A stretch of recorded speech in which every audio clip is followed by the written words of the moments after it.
사랑하는 1,300만 경기도민 여러분, 존경하는 정기열 의장님을 비롯한 선배 동료 여러분, 경기도정과 교육행정의 발전을 위해 노력하시는 남경필 지사님, 이재정 교육감님, 그리고 관계 공무원 여러분, 도민의 알 권리를 위해 애쓰시는 언론인 여러분, 안녕하십니까.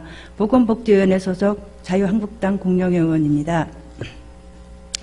본 의원은 오늘 고카페인 음료에 대한 규제 강화와 가정 내 폐의약품의 해수 및 처리 체계의 개선 등 도민 건강권 보장을 위한 현행 제도의 개선을 촉구하고자 이 자리에 섰습니다. 식품의약품안전처에 따르면 에너지 음료의 국내 유통은 2012년 41,848톤으로 2011년에 비해 약 7.7배 증가하였으며 시장 규모도 약 3.3배 증가했습니다. 물론 적당량의 카페인 섭취는 각성 효과를 증가시키고 체지방 및 저방 지방의 분해를 촉진시켜 대사량을 증가시키지만 가량 복용하게 되면 사망에까지 이를 수 있으며 신경감인, 불면증, 신부전, 정서장애, 위염, 저칼륨 혈증 등 두통 및 우울증 등의 각종 부작용을 유발합니다.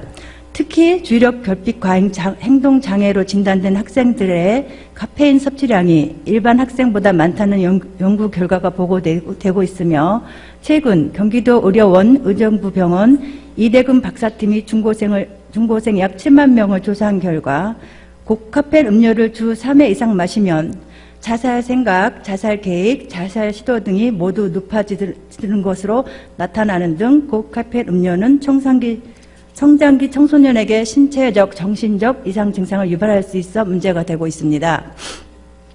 카페인 1일 섭취 권장량은 성인 400mg, 임산부 300mg, 청소년과 어린이는 체중에 따라 1kg당 2.5mg입니다. 반면 시중에는 적게는 35mg에서부터 많게는 207mg까지 카페인을 함유한 제품들이 판매되고 있습니다. 이에 현재 우리나라는 고카페인 액상 제품의 총 카페인 함유량과 섭취 주의 문구 표시 의무화, 학교 매점 우수 판매업소의 판매 금지, 고카페인 함유량 적색 표시 등의 규제를 만들었으나 실효성에 대해서는 의문이 제기되고 있습니다.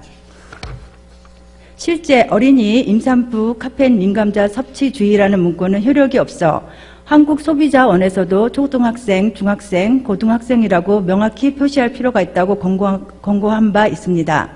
이에 카페인 함유량 표시 의무화 외에도 정부 차원의 엄격한 규제 및 관리 방안을 통해서 고카페인 에너지 음료의 카페인 함유량을 제한할 수 있도록 효율적인 규제 방안이 반드시 필요합니다.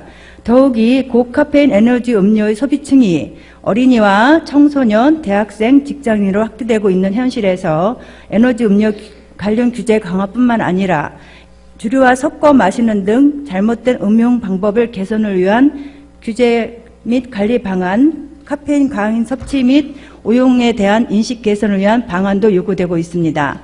물론 정부 차원의 규제가 우선되어야 하겠지만 도 차원에서도 고카페인 에너지 음료와 같은 기호식품의 소비에 있어서 소비자의 알 권리 증진 차원에서 합리적인 제품 선택을 돕기 위해 청소년, 대학생 등을 대상으로 한 소비자 교육 및 식생활 교육 등이 철저하게 이루어져야 할 것입니다. 또한 도 차원의 카페인 에너지 음료의 섭취와 관련된 안전관리 체계를 강화하고 식품위생법 등 관련 법령 개정을 위한 건의 등 적극적인 대응이 필요할 것입니다. 다음은 가정 내 폐의약품 해수 및 처리 체계에 대한 개선을 촉구하고자 합니다. 현재 가정에서 약국 보건소를 통해 배출된 폐의약품은 월 1회 이상 수집, 운반 처리하도록 되어 있지만 제때 수거되지 않아 약국 보건소 등의 폐의약품이 적재되는 현상이 반복되고 있습니다.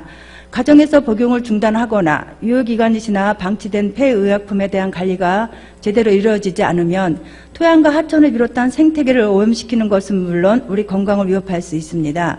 이에 폐의약품으로 인한 환경오염 방지와 의약품의 올바른 사용과 폐의약품에 대한 회수에 대한 도민들의 이해 증진을 도모를 위한 인식 개선 사업 등의 교육을 강화하고 가정 내 폐의약품 회수 사업의 관리를 철저해야 하며 나아가 회수 처리 체계를 개선이 이루어질 수 있도록 적극 노력해 줄 것을 당부합니다.